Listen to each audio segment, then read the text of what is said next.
the pipes and nothing left except the bricks and mortar.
Welcome back, folks. Welcome back. Welcome back to Bar Talk right here on AMR or wherever you get your podcasts. I'm happy I dug up that song. That was just a real solid find, solid archaeological find. We're talking like Pompeian levels of beauty there. And the swell was about as well buried as you can imagine. That song was called "The Excavator" by the No Laughing Matters Anna Smyrk. Now, hold off your smiles, folks, because we have Anna Smyrk on the line from definitely her hometown of Queensland. Anna, wow, you managed to get, how many puns did you manage to get into that intro just now? That was impressive. I wasn't counting, to be honest. I hope you were, though. It's too many to count. Well, I can tell you're grinning from ear to ear because it's a right laugh having you on because the EP itself that you've just released, The Hour Between Us, which, funny enough that you say that, there's literally an hour between us at the moment because I'm in daylight saving, which is one of the song names on your EP, and you're in normal time. I am. What is going on?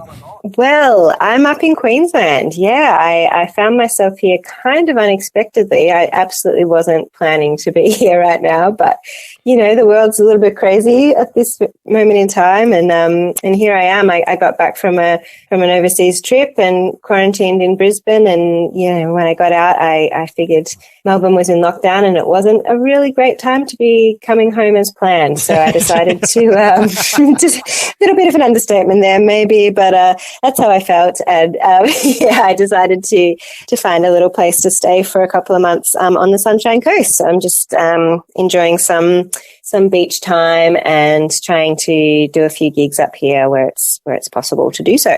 Yeah, actually, may as well talk about it now because you've been very lucky to be doing some shows up there, which I think is very awfully convenient. You played, I saw it was last week as of recording, what was the festival called? The Laura Street Festival. Is that right? Yes, that's right. Played there last week in Brisbane. Was that like a kind of an outdoor street festival thing, is it? Yeah, it was super cool. It's this street, Laura Street in Brisbane, that I think they've been doing it for a few years now. And how it works is that different houses on the street just like open up their front yards or their backyards, and each of those yards is like a different stage at the festival. So there's different kind of like themes, and there's stages for workshops and for kids stuff, and like different styles of music and poetry and all these different styles of things happening in people's gardens.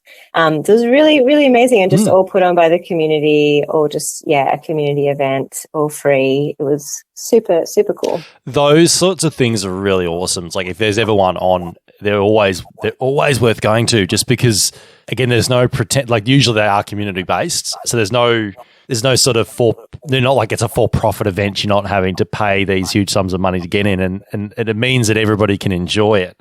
I know down here in Melbourne, of course, as you probably know yourself, we have quite a few of them as well, and they're always a pleasure to be at. Probably one of the more famous ones down here that you're probably thinking of as well is the Sydney Road Festival. Yeah. The one I've been to a couple of times is the one in North Melbourne, and I can't remember the name of the street. Yes, I've been to that one as well. But this one sounds like it's actually on a residential street, because a lot of these ones are on actual main roads where there's usually just shops, but this one's like, it sounds like it's in some back street or something like that. Yeah, it's a very residential area, really residential street. So it's really as grassroots as you get, I suppose. Like, it's really just a bunch of people who live on the street that have come together and decided to put it on. So I think, and that really came through in the vibe. It was just really friendly and down to earth. It was a good time. That's pretty cool. That's really, really cool, because there's a different element to it when you say it's like you've got people's front yards being used up. It's such a great use of space, because a lot of the time front yards can be underused. That's true. Yeah, why not put on more front yard concerts, I say? Yeah. I remember, last year I remember some guy got fined here in Melbourne because he broke quite a few laws for playing. He's like, I'll play for the people that are walking past and driving past during lockdown, set up his amp in the front yard, and poor thing got fined. Oh gosh, that's not really in the spirit of the thing. No, is it? can't remember. Said local council shall remain nameless. Yeah, for legal purposes, but not because I've forgotten their name, who it was. I'd have to look up the article. But that was cool. That was cool. Seeing people start to do that stuff during lockdowns, like little impromptu kind of dance parties and little gigs and stuff. That was a nice thing to see coming out of this situation. Yeah, that's pretty cool. So what, you played sort of a bit of a set outdoors on the street, did you? Not me so much during the lockdown stuff. I mean, just like, seeing it around town or seeing it on the news and stuff like that. People coming up with these ideas of how to put on something for the community. Yeah. No, I meant at this festival when you played out last week. Yeah. So that was in the front yard, and people walking past could just come through, and they had like a little marquee set up so you could come and sit down on the grass, and lots of big cushions, and so it was really comfy and cozy. Yeah, it was real fun. Yeah. I imagine the weather up there at the moment is quite nice too.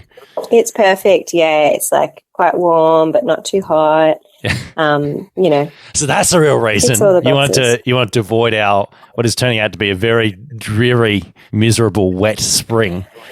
Yeah. I have a bit of survivor's guilt, to be honest, that I'm not down there going through the lockdown with you all. But yeah, I have to say I'm not too sad about missing the weather. I usually in pre-COVID times, I would try to kind of like structure my year so that I would miss the winter in Melbourne. And I just have not been able to do that so much the last couple of years. So missing a little bit of this bad weather is not unwelcome at all. I was going to say, have you managed to have had the chance to sort of engross yourself in the Brisbane indie scene? Because everybody that I've talked to that's from there is very proud of it, about like how well developed the scene is up there. Yeah, I'm kind of just getting started, but it does seem to have like a really, really great scene. Like I'm meeting lots of really great musos and starting to put together. I'm playing a few supports in the coming weeks, and it does seem like a really strong scene. So I'm looking forward to getting to know it a little better. Now I'll mention it now, seeing as we're talking about gigging and that on the 29th, Friday the 29th, you're playing at the Cave-In. To support your launch. Maybe tell us. We'll want to mention briefly about that. We'll mention it again at the end, but just while we're on the topic of gigs, just so that people don't forget. Yeah, no, thanks for that. Yeah, that's going to be a fun one. I think there's 2 local bands and Joe, and I believe that's Halloween. So there has been some talk of us, all the musicians, dressing up in costume for the show. I cannot make any promises that I'm going to do that, but I'm not writing it. I'm writing it off. So let's see what happens. So I think you dropped out when you mentioned who else was playing. Yes. Sorry, I'll say that again. So there's a couple of other bands playing that night. The headline is the Alex Edwards Band. Mm-hmm. And the other band, I am going to tell you who they are. Quickly looks up the event, which is on. looks up the event. Events on Facebook, guys. That's all stuff people can do in their own time. Yeah, look, you can figure it out. I'm just going to be great. These people, look, this is coming. They're hearing this on a podcast that's coming off the internet, Anna. So our audience is not necessarily tech illiterate. Yeah, if they're listening to this podcast, by default, they have access to this information. So I'm just gonna let you do your own digging, go out there and figure it out. But it's going to be, depending on the day it's going to be happening either as of release, either tonight or tomorrow when it's happening. So go and check it out if you're in Brizzy. Yes, it'll be just around the corner. Yeah. Pop in and say hi. Yeah. But speaking of costumes, when you say they're possibly going to dabble in the Halloween theme, which I think's kind of exciting. What's your dream? Like, have you gotten is the fact that you're sort of saying, I can't promise anything because you really aren't organised with that sort of thing, or you're going, look, I've got an idea, but it's so adventurous, it's so over the top. I don't know how I'm going to play guitar and in a big rubber mask, Look, I would love to say it's the latter, but it's much more the former.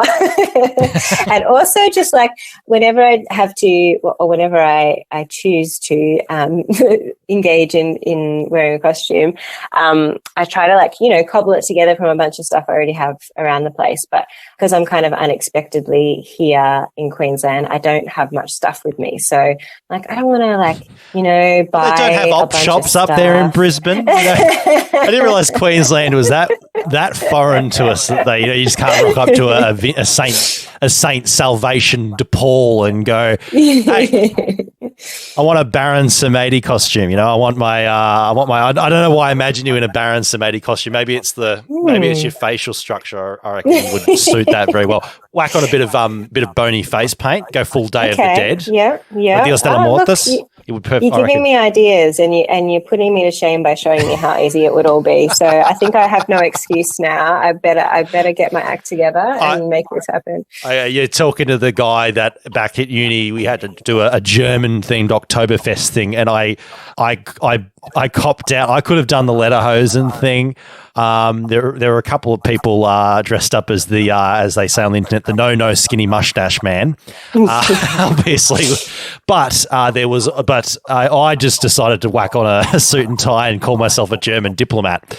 And they thought, okay, very new age German. I was like, I really didn't have anything else to put on. Yeah, sounds like a cop out to me. Yeah, I was a cop out. I just went for the free beer, and the big mugs. Yes. Yeah. But maybe I reckon you can do it.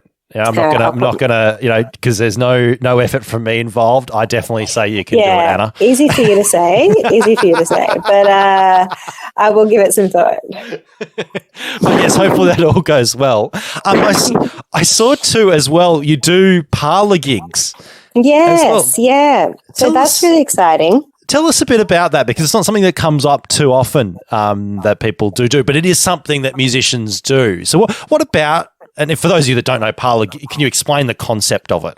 Yeah, for sure. So parlor gigs are basically house concerts. So the kind of deal is that an artist will book shows directly with people to come play in their homes. So you can play like in their living rooms or backyards or whatever. And Parlour is just like the organisation that helps you to organise it, and they'll help you to like sell tickets and that kind of thing. But the idea is basically, you can just book an artist to come play. There's lots of really great artists on Parlour as well, and you just invite your mates around and have a little gathering and hear some live music. So it's pretty cool.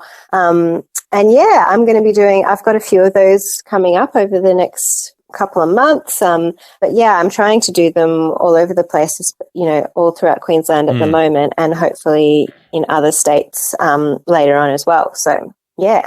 Yeah. Keep an eye out. Nice. What keeps drawing you back to doing that sort of thing? What is it about those kinds of house gigs that really sort of stand out as opposed to other types of shows? There's so many good things about house gigs. I just love them so much. I think the best thing is really just that you feel, there's just heaps more connection with the people that you're playing for. It's this kind of informal context. It's not like, it's not like a lit kind of venue where you're under lights and everybody else is in the dark, and, it's a little bit even hard to see the audience. Wait, Anna. Wait. Do you mean lit, as in lit up, or lit? 420 hashtag blaze it lit. Because I've been to a few of those venues. Both. I definitely meant both.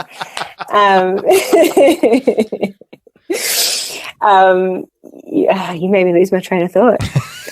Anyway. You were mentioning about the atmosphere and the fact that people always pay more attention at these sorts of shows. Yeah, I guess not so much pay more attention as much as like I can interact with you a little more, like I can sort of see how you're reacting to the songs, and we can actually kind of chat even like mid-set. Feels a lot more interactive, and a lot more interactive after the show as well and before the show, like, because, after the show and before the show, we're just all hanging around at someone's house and probably having dinner together. So it's a really nice way to just talk to people and, and get to know people you're playing for. And it also just kind of removes the middleman of the venue. So it just takes away that added layer of kind of admin and expense and stuff like that. So it makes a lot of sense. Which on that topic too, I know you say cut out the middleman, but when venues are opening up back down here, guys, and I mean Melbourne and also Sydney, of course, go and support your favourite venues, because they have done it very tough, especially the ones that wouldn't have had a kitchen. Yes, absolutely. Like I don't mean to suggest anything otherwise. Like I love playing in venues as well, and there's so many amazing venues that are so important for artists too. So it's great that we have both styles of show out there. Absolutely. Yeah, the events down here, you can start to see people promoting them now. As of recording, well, we'll be technically out of lockdown as this episode's released, but as of recording, we just had the announcement today, and the events are already starting to go up. So it's happening, guys. Really exciting. I'm so excited for it. It's going to be. When are you back down this part of the world? Because I'm sure you'll be looking forward to summer with everything opening back up again. Yeah, absolutely. I don't know at this stage when I'm going to be back, but I'd say, towards the end of the year, I'm kind of figuring out my next moves at the moment. Yeah. And I'm sure, of course, well, if you do end up playing down here, which I'd be very excited, I'm definitely keen to come along. I'll mention, I'm sure they'll be up on your socials as well. Yeah, for sure. Yeah. Now, it's a bit weird because normally we talk about gigs after the EP, which is we're doing things a bit topsy-turvy, upside down. But well, it's a crazy old world, you know. You never know what's going to happen. Which kind of segues into the actual EP itself very nicely. Because you're welcome. The EP, which is phenomenal, by the way, which is again called The Hour Between Us, is a bit of a topsy-turvy EP in terms of the way, and a bit upside down compared to what you've done in the past, and also from the themes. And I was having a little read through the info. So let's go into depth about it, Anna. I'm here to really push deeper into the cave of God, this is going to sound worse than it means. Where are you going with this? I want to get inside your head. I want to get inside Anna's world. So great, let's do it. You've had what sounds like a phenomenally busy and rewarding year or two with your other career, working for a certain organisation we may be with it, which if 2 years ago you weren't already aware of, you certainly are now. I'm of course talking about the World Health Organization, which must have been an amazing experience. But I see that that experience sort of doing a lot of traveling at the moment and then getting locked down in Melbourne has informed the content. So give us a bit more info about that, because what is it like then going from somebody that has to do a lot of traveling to then being stuck in one place for a while? Yeah, it's been pretty weird for me actually. So yeah, before the pandemic, I was traveling so much that for a couple of years I was doing a couple of months stint at a time for WHO, working overseas in various different places. And then when I would come back to Australia, I would be pretty much jumping straight onto the road and doing as much touring as I could. And that was basically my life for a few years. And prior to that, I was living really pretty much full time in a couple of different places. I was in the Solomon Islands for about 3 years working for WHO, and prior to that I lived in Cambodia for about a year. So, it had been a really long time since I'd stayed in Australia or in Melbourne, my hometown, for any extended period of time. And I had lots of travel plans for 2020 as well. And as did everyone, I think. As did everyone. 2020 was going to be the big year for everyone. And I'm not, and again, I might be looking through rose-tinted glasses here. No, it really did feel like that, everyone was like really excited for this big year, and then things changed. And I was, spending time in, actually for me at the start, at least, there was a big part of me that was glad to be slowing down a little bit, because just from having traveled so much, I was a little bit exhausted. And I think the first lockdown, at least, I was kind of like, okay, this isn't great, but at least it's a chance for me to take a breath and get a bit of rest and sort of think about what's happening next. But yeah, that's definitely worn off. Yeah. Feeling. So it's been a strange time. I've been lucky to be able to travel a little bit this year. I got over to Papua New Guinea for a couple of months for work. Now have sort of relocated temporarily to Queensland. So I've gotten to move around more than a lot of other people. So I feel really lucky about that. But yes, very strange to be suddenly facing these kinds of restrictions when my whole life really has been built around travel prior to this. It's interesting because this is the sort of thing that, and I don't know why I've brought this up, but I used to watch the show Who Do You Think You Are? You know that one, the one where they look through famous people, they look back at their ancestors and that. History, and they go, and this sort of thing is exactly that real nuggets of bait that they use. Say, your great-great-great-grandfather did this during certain such major event, and it's like, wow, how amazing that would have been. What an interesting career. But this will be like that, in 200 years' time, your descendants will be looking at Anna Smyrk's career and going, okay, so in the middle of the great corona pandemic of 2020, she was working and helping with the vaccine rollout for the World Health Organization, and then released an EP halfway through. And they'll look back and go, it's very typical early 21st century indie. I really prefer my Lana Del Rey. That's nothing like the classics. Well, look, you paint a pretty picture. That all sounds pretty good. So if any of your descendants are listening, though, my question was, if any of your descendants are listening from the year 2300, and thank you for subscribing to the Bar Talk podcast on your Neuralink podcast microchip in your brain, they're going to be listening back and they go, well, he was very ahead of his time with that joke. Yes. Absolutely. Yeah, it wasn't just the brains they chipped. Got my bionic arm. Wow. So what was I saying? Yeah, so I was saying it's interesting to think that, you know, for you it's probably just it's my job, but when you step back at it and look at it and go, wow, these last 2 years have been pretty hectic for you. Yeah, definitely. Like, it's been a super busy time, and I think, you mentioned that a lot of people probably have WHO a bit more on their radar now than they might have a couple of years ago. So that's been interesting to see that shift. I guess people maybe have a greater appreciation for these kind of like public health institutions now than we did before, which I think is a cool thing. But yeah, there's a lot to be done. But, you know, it's a funny thing because it's usually when I'm most busy with that kind of work that I am at my most creative with my music stuff as well. It's kind of like, I think, when my brain's really working hard, that's when a lot of like ideas come. So yeah, I guess there's a bit of and the other silver lining, I suppose, is that because I wasn't traveling in 2020, I had time to write and record this record. So I don't think I would have done it if things had have gone to plan. I wouldn't have the time. Are you one of those people that you find that there is a relationship between how busy you are and how well the creative juices flow? Yes and no. Like, I find, I don't know, the creative process for me like changes all the time, and there seems to be like a ton of different variables that affect it. So it's really hard to like pin it down into like what works and what doesn't.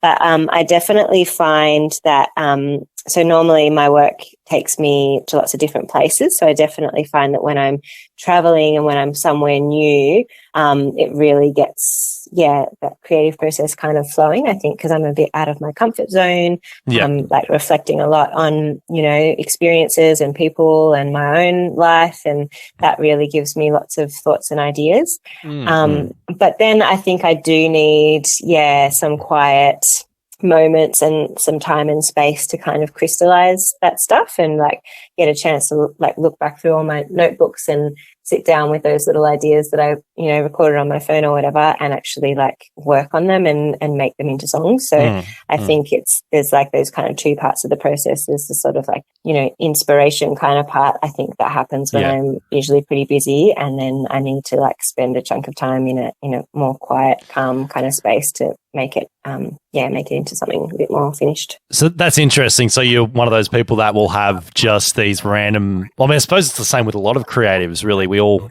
tend to we'll be doing something and then suddenly either a lick or this line or a melody will come into your head and go, shit, where's the paper? Yeah. And then you're like, da, da, da, da, da. And then somebody's the next one goes, shut up, Hannah. Yes, 100%. Fuck off, this is going to be my next hit. Can't stifle the creativity. Yep. I've got tons of voice memos actually on my phone of going when I've been on these long walks during lockdown. Yeah. And, you know, I'll just get an idea for a little melody or whatever, and I'll kind of like be putting it down on my phone while I'm walking, and I can hear myself like huffing and puffing as I'm like, walking around the park and like trying to sing into my phone at the same time. I'm like, why didn't I just stop walking? But no, that didn't seem to be part of the process. So you're not going to then isolate that puffing and puffing to be used as like a beat. You speed it up. I like it. Yeah. Add a pitch correction, and that's like suddenly will add a detuned pitch correction, and it suddenly becomes the basis for your techno revival song. Yeah, I love it. I reckon that could be a thing. Yeah, it's going to be your next phase. Which brings me, I think, nicely into my next question, which was sort of ties into a bit what I was saying before. This EP is a bit of a switch up for you, because normally you're into your previous releases were all very folky, but apparently this one's really gone for the rock chick vibe with these songs. Yeah, it's been a change. The first two EPs I did were much more in that kind of like folky style, acoustic instruments and so forth. And I just really wanted to try something different on this record. I really, listened to lots of indie pop and indie rock kind of stuff, and wanted to bring that vibe in. And actually, a part of me has been wondering lately if it was also because of the lockdown and because I wasn't like getting out of my comfort zone in terms of travel. Yeah. Maybe this was like a subconscious kind of like desire to like get out, shake things up a bit and do something different. Yeah. So I went. You felt restless, so the music had to be restless too. Yeah, something like that. Yeah. Not to out. But it was really fun trying something new. Yeah, I was going to say not to out philosophize you at all or anything. No, I think you got it. You hit the nail on the head. Fuck yeah. Just trying to try different things, I guess, and keep challenging myself. And I'm pretty happy with how it's all come out. It's always, look, that's all that matters at the end. It's your own personal satisfaction. That's what it's all about. Yeah.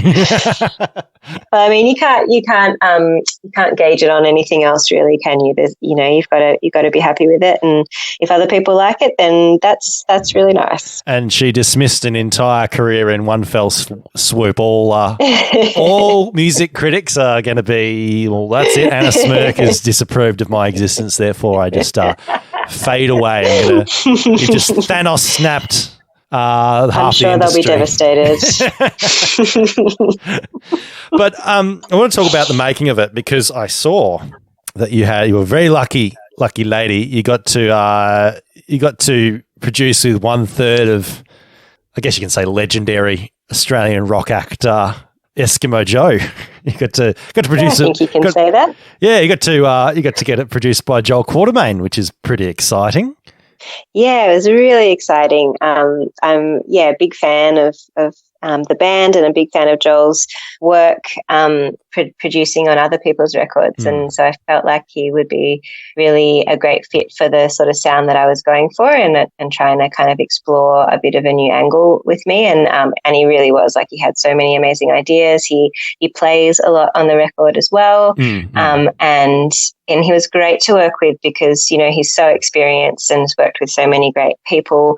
But he's really easy to work with as well, very open to like trying different stuff, very open to, my ideas and directions I wanted to go in. I felt really comfortable to speak my mind and to keep working at stuff until we found something that I was really happy with. So the process was really, really great.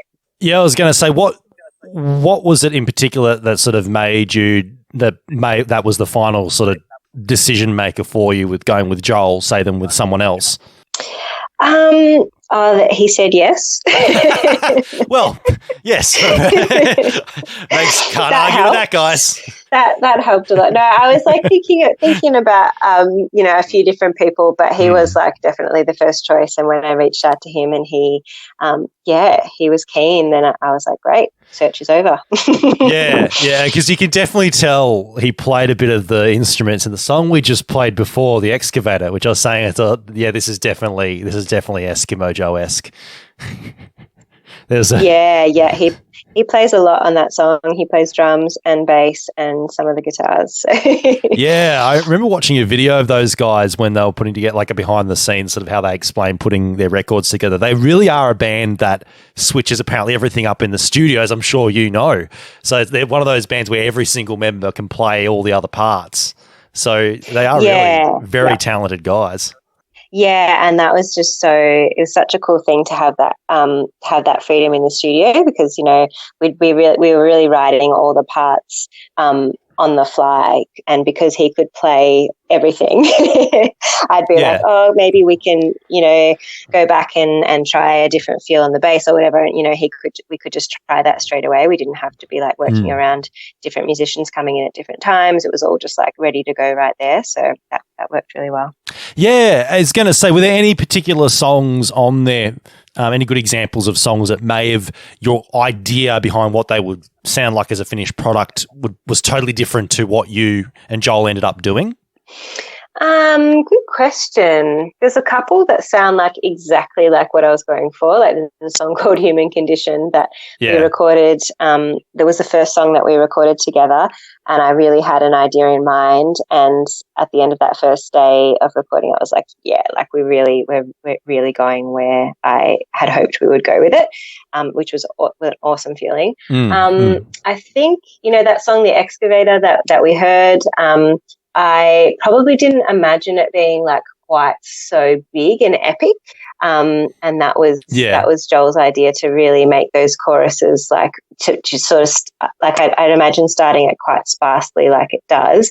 But I probably would have imagined a more gradual kind of build into the choruses, and that was Joel's idea, to really like just slam it in and make those choruses appear out of nowhere a little bit. And I think I really love the way that's turned out. I guess, some of the other, there's a song called You Break It, You Bought It, which I didn't have, a really strong idea of how it was going to turn out. But I think the sound that we've ended up with for that one is kind of unique. I think we found something like a little bit different with that one, between the sort of, it's almost like a little bit of a film noir kind of strings, lots of tremolo on the strings, but like kind of like fairly dirty kind of distorted sounds on the guitars. It's like a bit of a weird mix of sounds, which I probably wasn't like really expecting, but we sort of just managed to, it all kind of just happened organically through the process. That's what we ended up doing. Yeah. So it's really cool that there was this, sounds like it was a very fluid process. It was, you seem to be pretty open to, seeing where the rabbit hole would go down, so to speak. Yeah, which can be kind of scary. Like, I was kind of having little minor freakouts at lots of points along the way of being like, are we making the right decisions? Are we not? But, it was very fluid. And I think because of that, most things, I think we did make the right decisions, but occasionally we went back and changed a few things here and there. And we had that freedom to do it because it was a pretty fluid process. So, yeah. So overall, it sounds like it was a very rewarding experience. Yeah, really rewarding. Yeah, it was really great, and I think I got lucky because the other EPs that I've made, I haven't necessarily really worked with someone like in the formal role as producer. Like I guess they're sort of self-produced, and it's been a kind of collaboration with the engineers that I've been recording with.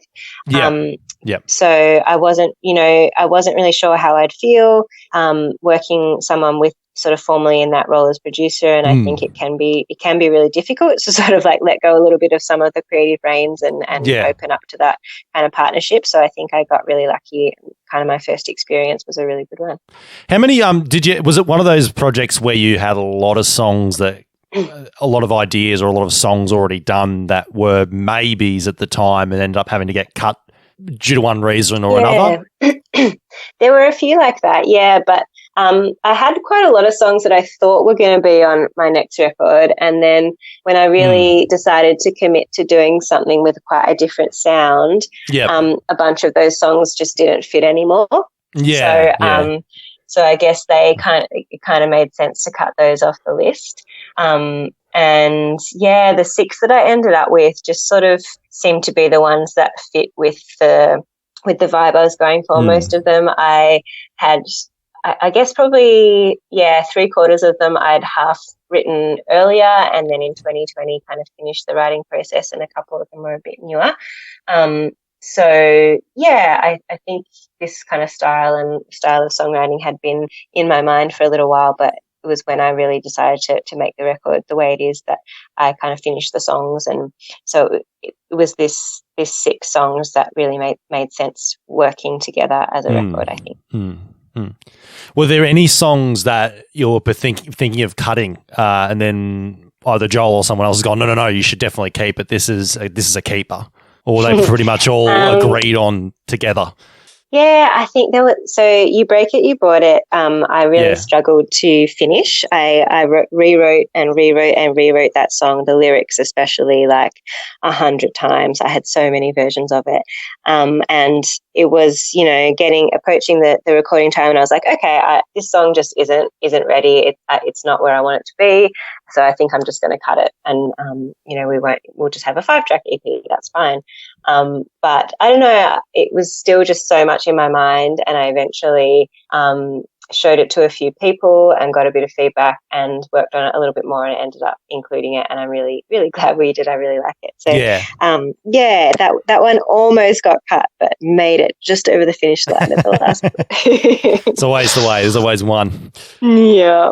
With two more of the, as we're sort of talking more about the themes and that, because the songs do definitely take on the moniker of there's a lot of traveling and a lot of distance going on. It talks about the fact that distance is a big theme in there.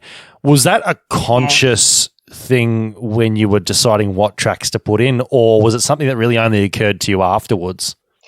It really occurred to me afterwards. I think a lot of my songs sort of just by default are about distance and travel and separation, just because I was spending so much time away. That was just on my mind a lot. So I think it just came out in my songs all the time. Sometimes I get a bit sick of writing long distance love songs, but it's like it's just always on my mind. So it just always comes out in my songs. And then, there's a few songs that are sort of less explicitly about travel and long distance. But when I sort of stepped back and looked at the songs together, I realized they're all sort of about connection and disconnection. So I guess, I hadn't planned to make a record with that kind of theme, but when, I guess that's something I've been thinking about a lot, and it's just come through in the songs, and that's the thread that kind of ties them all together. Yeah, no, that's fair enough. I just want to talk. I'm looking at the album art too, and you're sort of floating above the ocean. It's pretty cool cover. Is that actually just green screened, or are you actually laying down on the floor and doing that pose? You want me to reveal the magic?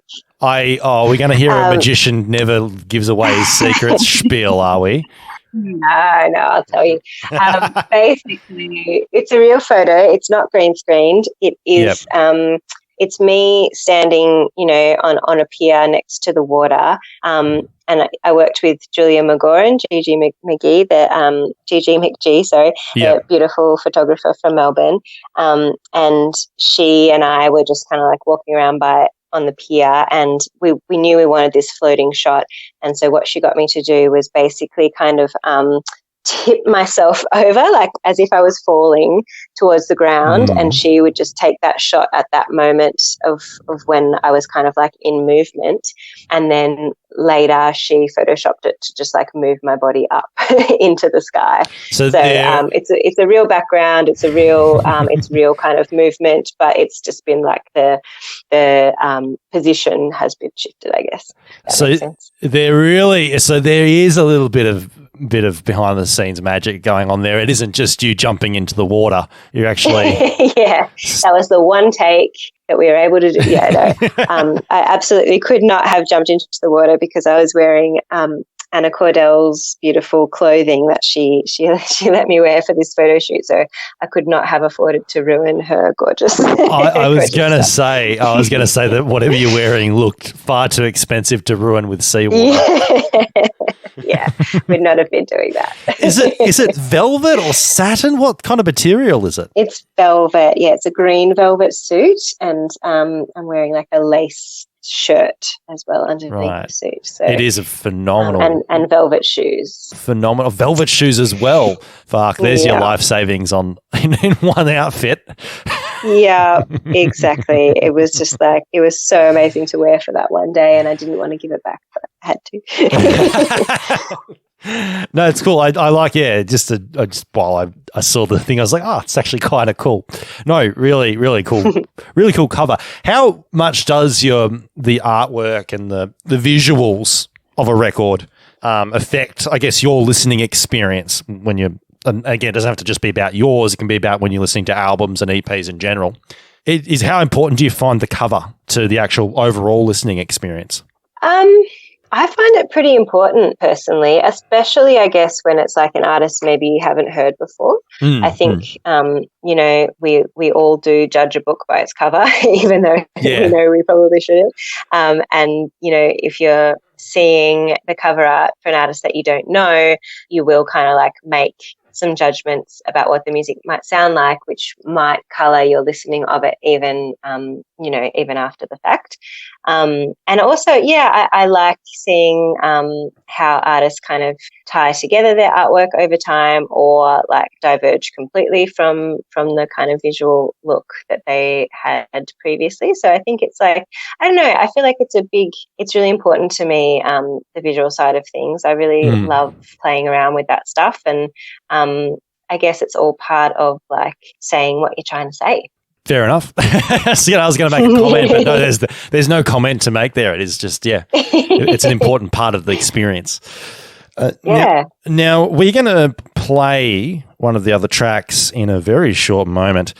But before we do, Anna, apart from obviously your show coming up on the 29th, which is at what bar again, for those of you listening from Brisbane? At the Cave Inn. The Cave Inn. It's this Friday.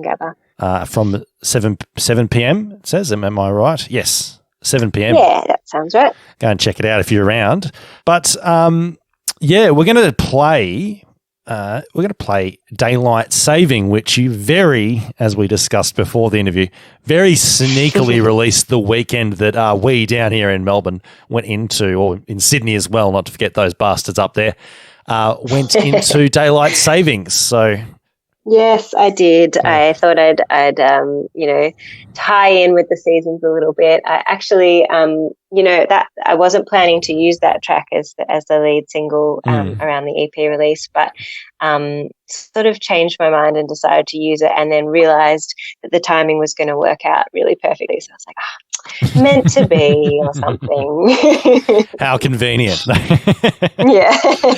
But tell us a bit about it, because it does fall into the idea of time and space with how you manage things. So tell us a bit about it without giving too much away before we listen to it. Yeah, of course. So it's definitely a long distance love song. I wrote it when I was in the Philippines, in Manila, and I was thinking about, my life back home, my partner back home in Melbourne, and trying to manage the time difference and like connecting with people back home it's one of my least favorite things about traveling. Like, I'm really bad at staying in touch with people over the phone and over message anyway at the best of times. And then when you've got to like factor in time differences and stuff like that, it makes what should be like a nice interaction feel almost like a bit of a chore sometimes. And when Daylight Savings came in that year, and it just meant like a whole another hour to factor into the calculations of time difference, and it just made me think a lot about the distance and that separation. And it's just a bit of a song of like of longing to kind of close that distance in time and space. Very nice, very nicely described. Anna, thank you so much for coming on the episode and having a chat about the EP. It's been a real fun little chat about it. Yeah, it's been lovely. Thanks heaps for having me. Now, we are going to play the song now, so make sure though you go and give Anna a stream, give the hour between us a stream. So we play a song that I think perfectly succinks that statement. Anna, why don't you take us out? Tell us who you are, for those of you who've already forgotten, and the song we're about to play. All right. So my name is Anna Smyrk, and this is my song, Daylight Saving.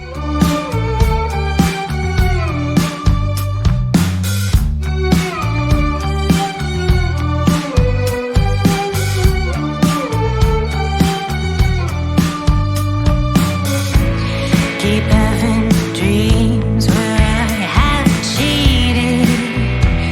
Wake up feeling sore and sad. I guess I'm scared I will fuck up the best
AustralianMusiciansRadio.com.